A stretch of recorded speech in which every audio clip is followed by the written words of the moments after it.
No. I will not sign this.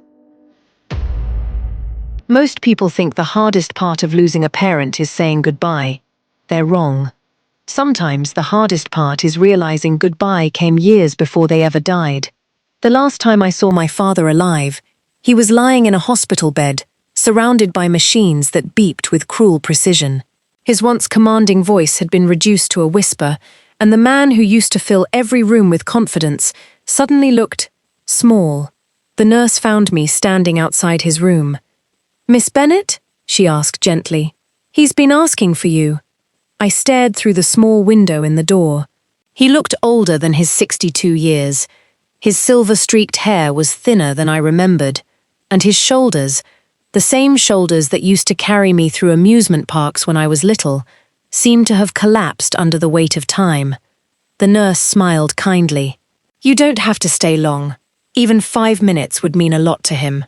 5 minutes. That's all he wanted. 5 minutes after 8 years of silence. 8 years after choosing another woman over my mother. 8 years after watching our family fall apart without ever looking back. 8 years after the funeral where my mother was lowered into the ground while he stood beside the woman who helped destroy her. No, 5 minutes wasn't enough. It never would be. I shook my head. "Tell him." My voice caught for just a second before I forced myself to continue. "Tell him I'm not ready." The nurse hesitated. "I don't think he has much time." I nodded once. Then I turned around and walked away. I never looked back. 3 weeks later, my father was dead. Rain tapped softly against the tall windows of Whitmore & Associates as I sat across from a polished mahogany desk, wondering why I'd even agreed to come. The room smelled faintly of old books and expensive coffee. Leather-bound legal volumes lined the shelves from floor to ceiling, and framed degrees covered one wall. Across from me sat Harold Whitmore. He had been my father's lawyer for over 30 years. I'd met him only twice before, once when I was 10, again, at my mother's funeral. He adjusted his glasses and folded his hands carefully on the desk. "Claire," he said quietly, "before we begin, I'd like to offer my condolences." I gave him a polite nod. "Thank you." It wasn't a lie. I was grieving, just not in the way people expected. Mr. Whitmore opened a thick, cream-colored folder. "Your father left very specific instructions regarding the reading of his will. I assumed as much. He insisted that both you and Miss Victoria Hayes be present." The moment I heard her name, my jaw tightened. Victoria! Even after all these years, hearing her name still felt like salt rubbed into an old wound. "Is she here?" I asked. "Not yet." Good. I wasn't sure I could sit in the same room as her without remembering everything I'd spent years trying to forget. Mr. Whitmore looked down at the first page. "Shall we begin?" I leaned back in my chair. "Let's get this over with." He cleared his throat. "I, Jonathan Michael Bennett, being of sound mind and body, declare this to be my final will and testament." His voice became background noise. Legal language, assets, properties, investments, none of it mattered. As far as I knew, Jonathan Bennett had made his choice years ago. Whatever he left behind belonged to the woman he chose, not the daughter he abandoned. Then Mr. Whitmore stopped reading. He looked directly at me. "Claire, yes? Your father has left you the sum of $12 million. For a moment, I genuinely thought I'd misheard him. "I'm sorry, $12 million. Silence filled the office. I blinked once, then twice. "I think you've confused me with someone else." "I haven't, but..." The words refused to come. Why would he leave me anything? He hadn't fought for me. He hadn't protected my mother.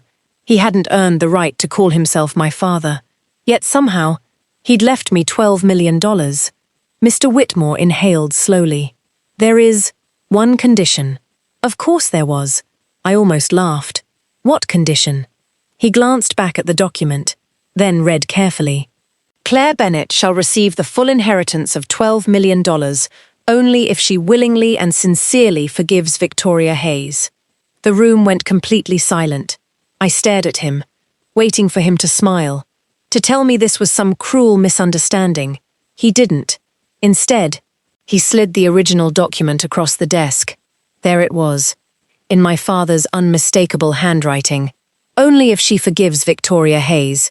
A sharp laugh escaped before I could stop it. You've got to be kidding! I'm afraid not. I stood so quickly my chair scraped loudly across the wooden floor. No, Claire. No. I picked up my handbag. I don't want his money. Mr. Whitmore remained calm. I understand this is difficult. Difficult, I repeated bitterly. That woman destroyed my family. I know. She destroyed my mother's life. His expression softened. I know. My mother is dead because of what they did.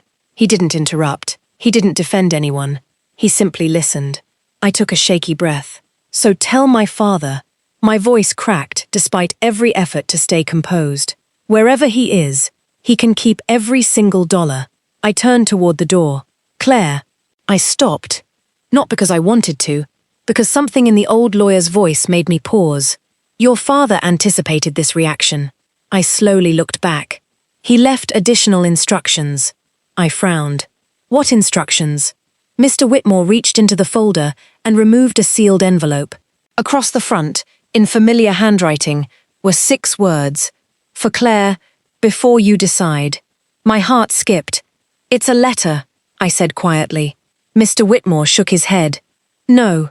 He looked toward the television mounted on the office wall. It's a video recording. Before I could ask another question, the office door opened. The soft click of high heels echoed across the polished floor. I didn't need to turn around. I knew exactly who it was. Victoria Hayes had arrived. She looked almost exactly as I remembered. Elegant, perfectly dressed, not a strand of chestnut hair out of place. She wore a fitted black dress and carried herself with the effortless confidence of someone accustomed to being admired. Her eyes met mine. For a brief moment, neither of us spoke. Then she offered a small, almost polite smile. Hello, Claire. I stared at her. 8 years of grief. 8 years of anger. 8 years of unanswered questions. And somehow, the only thing I could think was, she didn't look like a woman who had ever lost a single night's sleep over what she'd done. Victoria's face hadn't changed much. She still carried herself with the same effortless confidence I remembered. Seeing her sitting across the lawyer's office made my stomach turn. I pushed my chair back. I'm done here. Before I reached the door, Mr. Whitmore spoke calmly. Claire, if you walk away now, you'll still carry the same questions you've carried for years. I stopped. To understand why your father made this condition, you have to remember how all of this began. I slowly returned to my seat. The moment I looked at Victoria again, I wasn't in the lawyer's office anymore. I was 16 years old, back when my family still believed forever meant forever. My father, Jonathan Bennett, wasn't just a successful businessman. He was the kind of dad every child wished for. He never missed birthdays. He coached my little league games, helped with school projects, and somehow found time to take my mother dancing every Friday night. Our home wasn't perfect, but it felt safe. My mother, Emma, often joked that she'd married her best friend. For years, I believed her. Long before he met my mother, my father had dated Victoria Hayes in college. They were inseparable until life pulled them in different directions after graduation.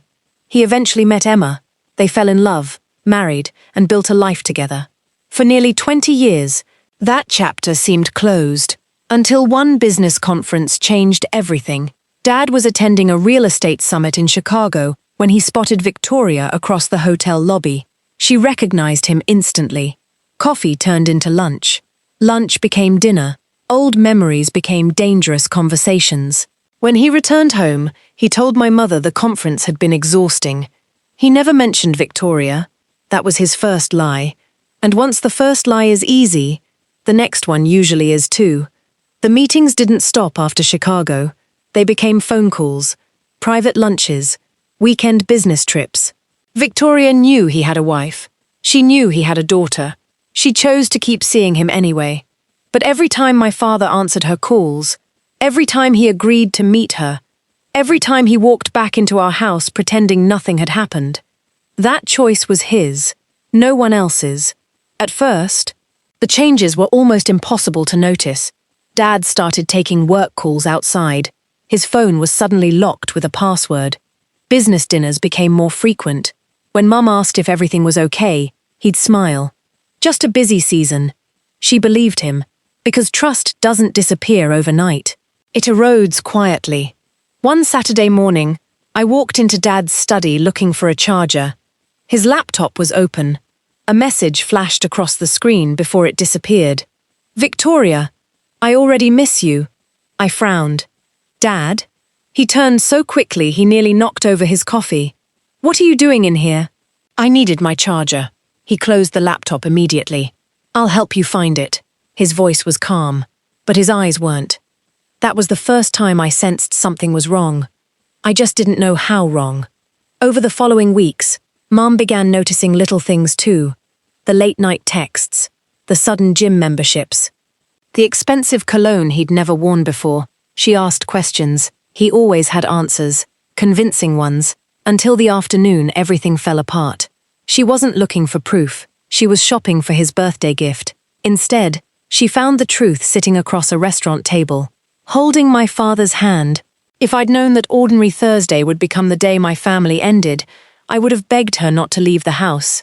But life doesn't warn you before it changes forever. It simply changes. And ours did. If this story has you wondering what you'd do in Claire's position, take a second to subscribe. Stories like this remind us that betrayal doesn't always come from strangers. Sometimes it comes from the people we trust the most. The hardest part wasn't discovering my father had lied. It was what happened after my mother confronted him. Because the affair didn't end that night. It was only beginning. My mother came home that evening, carrying a small gift bag. Inside was the navy blue tie she'd bought for my father's birthday. Dinner was already on the table when Dad walked through the front door, smiling as if it were any other Thursday. "I've got great news," he said. The conference deal finally went through. Mom didn't smile. She walked to the kitchen counter, placed the gift bag in front of him, and asked one quiet question. "Who is Victoria?" The color drained from his face. For several seconds, he didn't answer. "I saw you," Mom continued, "at the restaurant." Still nothing. "I saw you holding her hand." His shoulders slumped. "It isn't what you think," she laughed bitterly. "Then tell me what I saw." He looked away. That was all the answer she needed. "They sent me upstairs, but no house is big enough to hide an argument like that." Through the floorboards I heard fragments. "It was a mistake. How long has this been going on? I'm trying to end it. Don't lie to me again." The voices lasted for hours. When the house finally became quiet, nothing felt the same. The next morning, Dad acted as though determination alone could erase betrayal. Flowers arrived for Mum. He cancelled meetings. He offered to cook dinner. He apologized over and over. "I'll fix this," he promised.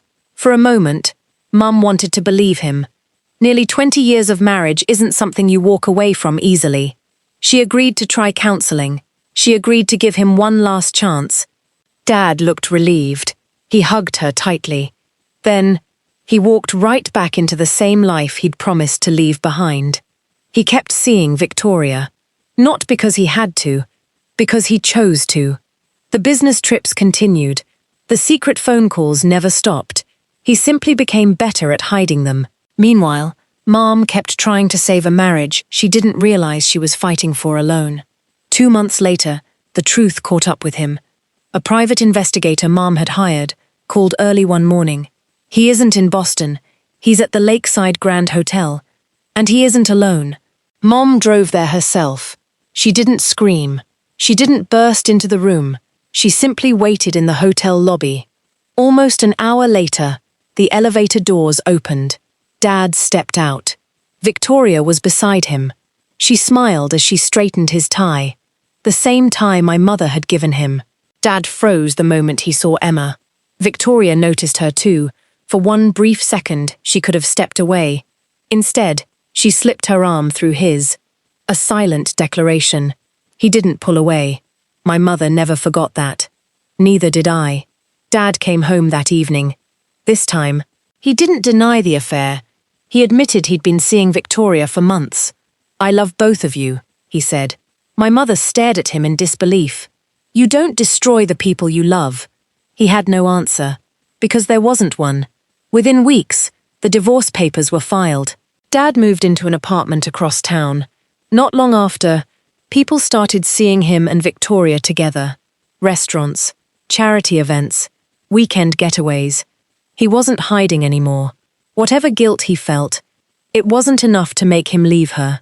Life changed overnight. Mum took extra shifts to keep us afloat. She sold jewelry she'd inherited from her mother. Every expense was carefully planned. She never complained, not once. Whenever I asked if we were going to be okay, she'd smile. "We'll figure it out." She always made me feel safe, even when she was falling apart herself. Dad called often. He wanted to take me to lunch, to explain, to apologize. I refused every invitation, not because I stopped loving him, but because every time I pictured his face, I saw him standing beside Victoria in that hotel lobby, and every memory of the father I'd once adored became harder to hold on to. Looking back, the affair didn't destroy my family in a single day. It destroyed us one decision at a time. And the worst decision of all was the one my father kept making long after he'd been given the chance to stop. The divorce became official 6 months later. There were no dramatic courtroom arguments, no public accusations, just signatures, and the quiet end of a marriage that had once looked unbreakable. Dad agreed to the financial settlement without a fight. He left my mother the house, paid support, and covered my school fees. Some people admired him for doing the right thing. I didn't. Paying the bills didn't erase the choices that made those bills necessary in the first place. For a while, Mum tried to rebuild our lives. She painted the living room, planted flowers in the garden, even convinced me to spend a Saturday at the beach. For a few precious hours, she laughed like she used to. I remember thinking, maybe we're finally going to be okay. I was wrong. The stress never truly left her. She worked longer hours, skipped meals, barely slept. At first, it was easy to dismiss. Then the headaches started. She'd rub the center of her chest when she thought I wasn't looking. "You should see a doctor," I told her. She smiled. "It's just stress." Weeks turned into months. The symptoms grew worse. She kept saying the same thing.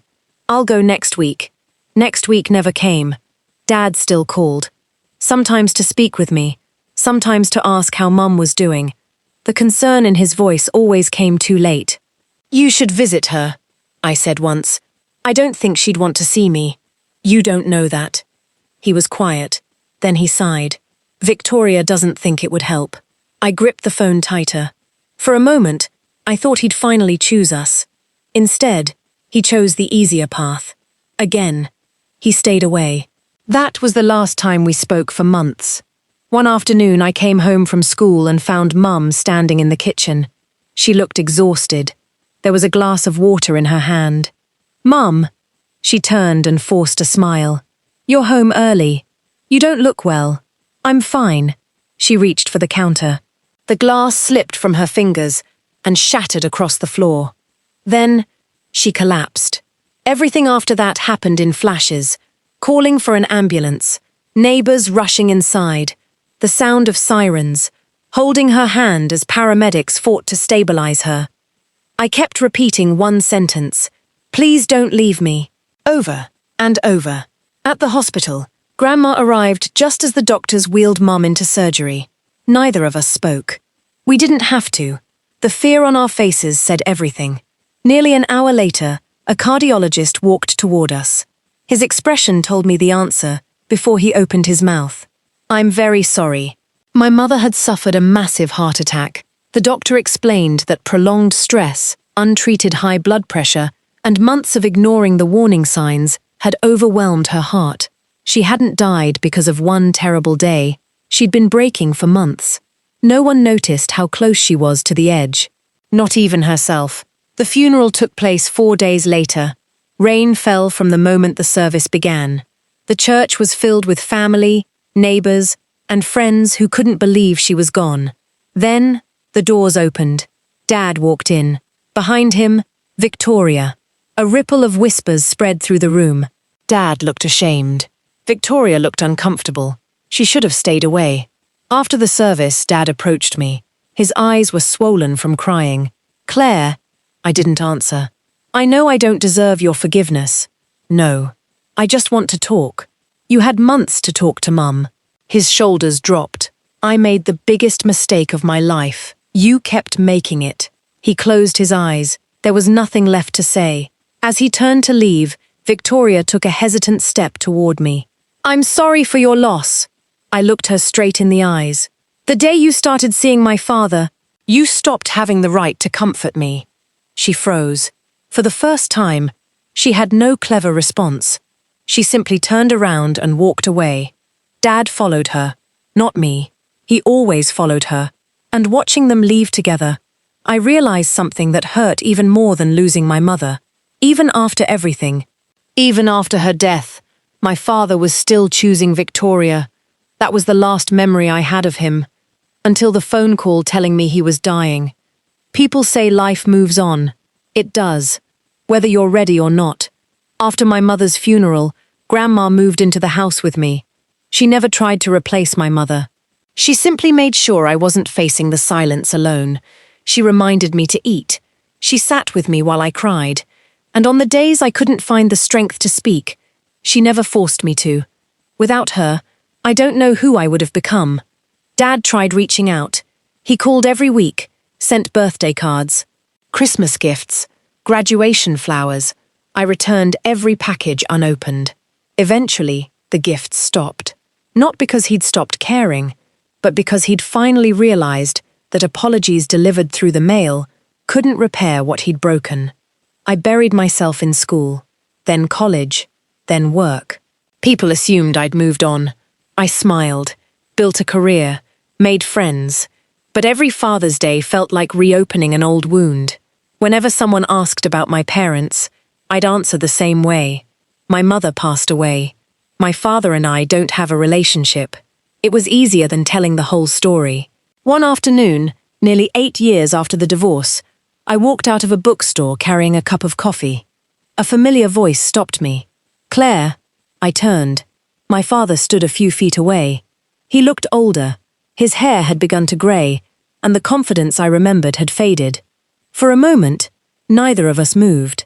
"I've missed you," he said quietly. I nodded politely. "Nothing more. I heard you're doing well." "I am.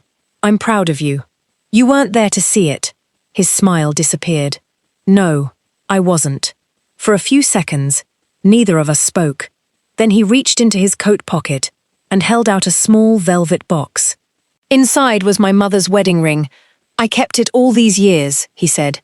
"It belongs to you." I looked at it, then back at him. "I don't want anything that reminds me of the choices you made." He slowly closed the box. "I understand."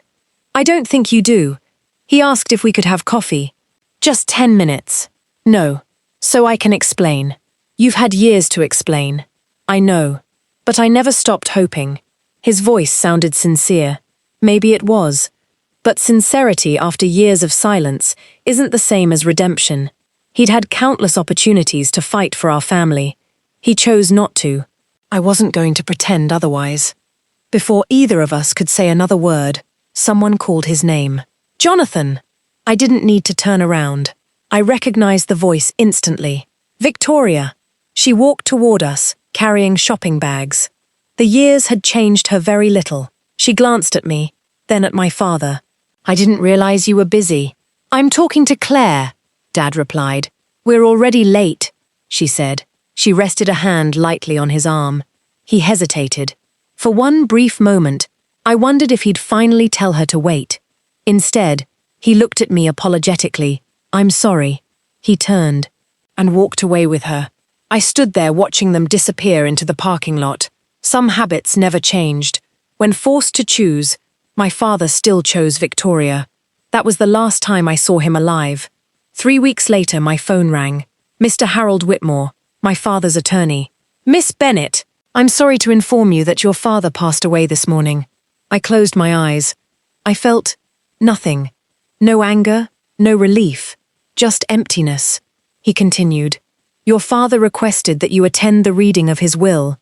He made it very clear that your presence was essential. I almost declined, but curiosity won. A week later, I walked into Mr. Whitmore's office. Victoria joined me minutes after. She barely looked at me. She seemed unusually confident, almost certain she knew how the day would end. She had no idea that my father had one final decision left to make, one that would place $12 million, and both our futures, in my hands. The room was silent. Mr. Whitmore adjusted his glasses and opened the final section of my father's will. To Miss Victoria Hayes, Victoria straightened in her chair. I leave my condominium on East Briar Avenue, my personal vehicle, and my private art collection. She smiled. It was the smile of someone who believed the rest would naturally follow. Then Mr. Whitmore continued. The remainder of my estate, including all investments, company shares, savings, and liquid assets, he looked directly at me, shall pass to my daughter, Claire Bennett. Victoria's smile widened. Provided she willingly and sincerely forgives Victoria Hayes. The smile disappeared. What? Mr. Whitmore calmly repeated the sentence. Every word. Exactly as written. Victoria stared at him. There has to be a mistake. There isn't. He told me. She stopped herself. Mr. Whitmore folded his hands. The will has been verified and is legally binding. Victoria slowly leaned back in her chair. For the first time since I'd seen her that morning, she looked genuinely shaken. Not because she regretted what she'd done, because she just realized she wasn't in control. She had expected to inherit everything. Instead, her future now depended on the woman she'd helped destroy. I won't pretend I didn't enjoy that realization. For the first time in years, she looked powerless. There is one final instruction, Mr. Whitmore said. He reached for a sealed envelope marked, "For Claire, before you decide." Inside was a flash drive. He inserted it into the television. A moment later, my father's face appeared on the screen. He was lying in a hospital bed, thinner, older, far weaker than the man I remembered. He looked into the camera for several seconds before speaking. "If you're watching this, I'm already gone." He took a slow breath. "I know I have no right to ask anything from you. And I know $12 million doesn't erase 18 years of pain." He paused. "I failed your mother. I failed you. But those failures were mine. No one forced me to betray my marriage. No one forced me to lie. I made those decisions." He looked away briefly. "As long as I lived, I kept hoping I'd find the courage to fix what I'd broken. I never did." His words weren't dramatic. They were painfully simple. And somehow, that made them harder to hear. He continued. "You've probably spent years blaming Victoria. I understand why. But don't let my weakness become the prison you live in." He looked directly into the camera again. "I didn't make this condition because Victoria deserves forgiveness." At those words, Victoria's head snapped toward the screen. Clearly, she hadn't known. "I made it because I don't want the last gift I leave my daughter to be more anger." He swallowed hard. "If you decide you can't forgive her, I'll understand. I've already asked too much of you. But if one day you choose to let go, do it for yourself, not for me, and certainly not for her." The video ended. The screen went black. No music, no final goodbye, just silence. Mr. Whitmore quietly turned off the television. No one spoke. Finally, Victoria broke the silence. "I didn't know." Her voice was barely audible. "He never told me about that condition." Neither Mr. Whitmore nor I answered. She looked at me. "I know you probably think I deserve this." I held her gaze. "I do." She lowered her eyes. For the first time in nearly 20 years, she had nothing to say. No excuses, no polished explanation, just silence. Mr. Whitmore slid a single document across the desk. "This is the declaration." I looked down. One signature, one decision. If I signed, I would receive $12 million. If I refused, the inheritance would be donated to the Bennett Family Foundation, exactly as my father had instructed. There was no middle ground. Mr. Whitmore leaned forward. "Miss Bennett, take whatever time you need." I picked up the pen. My hand hovered above the paper. Across the table, Victoria watched me without saying a word. For years, I'd imagined this moment differently. I thought if she ever lost everything, I'd feel victorious. Instead, I felt tired. Tired of carrying 18 years of anger, tired of replaying memories that would never change, tired of letting the worst chapter of my life define every chapter that followed. I looked up, straight into Victoria's eyes. Then I asked the one question I'd waited nearly 2 decades to ask. Tell me, when you looked at my mother, did you ever think about what you were taking from her? Victoria didn't answer immediately. She simply stared at me. Then, very slowly, she began to speak. Victoria looked down at her hands. For a long moment, she said nothing. When she finally spoke, her voice was steady. No. She met my eyes. I didn't think about your mother. The honesty caught me off guard. I thought about what I wanted. She didn't cry. She didn't beg. I told myself your parents' marriage was already over. I told myself Jonathan would have left eventually. She gave a bitter laugh. Those were lies. She looked away. I knew he had a wife. I knew he had a daughter. And I chose to believe none of that was my responsibility. She swallowed. I wasn't trying to destroy your family, but I cared more about getting what I wanted than protecting what someone else already had. For the first time, she wasn't making excuses. She was simply admitting the truth. I can never give you those years back, Claire. And I know I'm probably the last person you ever want to forgive. She stood. If refusing to forgive me brings you peace, I'll accept it. She picked up her handbag. I'm tired of living with what I did. She turned toward the door. I won't ask you for anything. Before she could take another step, I spoke. Wait. She stopped. So that's it? You admit it, and expect to walk away? She slowly faced me again. I don't expect anything. Not anymore.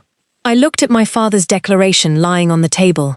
For 18 years, my anger had become part of who I was. Every birthday my father missed, every holiday with an empty chair, every milestone my mother never lived to see. I'd carried them all, and suddenly, I realized something. Holding on to that pain had never punished Victoria. It had only exhausted me. I looked at Mr. Whitmore. What exactly does the declaration say? He adjusted his glasses. It states only that you willingly forgive Victoria Hayes. It does not require friendship. It does not require reconciliation. It simply acknowledges forgiveness. I read the document myself. He was right. There wasn't a single sentence saying I had to welcome her back into my life. I stood, walked toward Victoria. She looked genuinely confused. I want you to understand something. My voice was calm. I will never forget what you and my father did. You stole years from my mother. You stole my family. You don't deserve my trust. And you never will. She nodded silently. But, I continued, I'm done carrying you with me. Her brow furrowed. I'm not forgiving you because you've earned it. You haven't. I'm forgiving you because I deserve to wake up tomorrow without 18 years of hatred weighing me down. A tear slipped down her cheek. She quickly wiped it away. I understand. No, I shook my head. I don't think you ever truly will. I walked back to the table, picked up the pen, and signed my name. Claire Bennett. Mr. Whitmore witnessed the signature, then quietly closed the file. It's done. $12 million. Just like that. Not because my father had bought my forgiveness, and not because Victoria had earned it. Because I'd finally chosen myself. Victoria picked up her handbag once more. As she reached the door, she stopped. Without turning around, she said quietly, I hope one day your mother would believe I'm sorry. I didn't answer. Some apologies arrive years too late. No amount of regret could rewrite the life she'd helped destroy. A few seconds later, the door closed behind her. I never saw Victoria Hayes again. Mr. Whitmore handed me a small envelope. Your father asked me to give you this after everything was finalized. Inside was my mother's wedding ring, along with a handwritten note. It read, Your mother loved you more than anyone ever could. Don't spend your life looking backward the way I did. Be happier than I deserve to be. Love, Dad. I stared at the note for a long time. Then I slipped the ring onto my finger. Not to remember my father's mistakes, but to remember my mother's strength. As I stepped out of the lawyer's office, the afternoon sun broke through the clouds. For years, I'd believed forgiveness meant letting someone off the hook. I was wrong. Forgiveness didn't erase the past. It didn't excuse betrayal. It didn't bring my mother back. What it did was finally set me free. And as I walked away, I wasn't thinking about $12 million. I wasn't thinking about Victoria. For the first time in 18 years, I was thinking about tomorrow.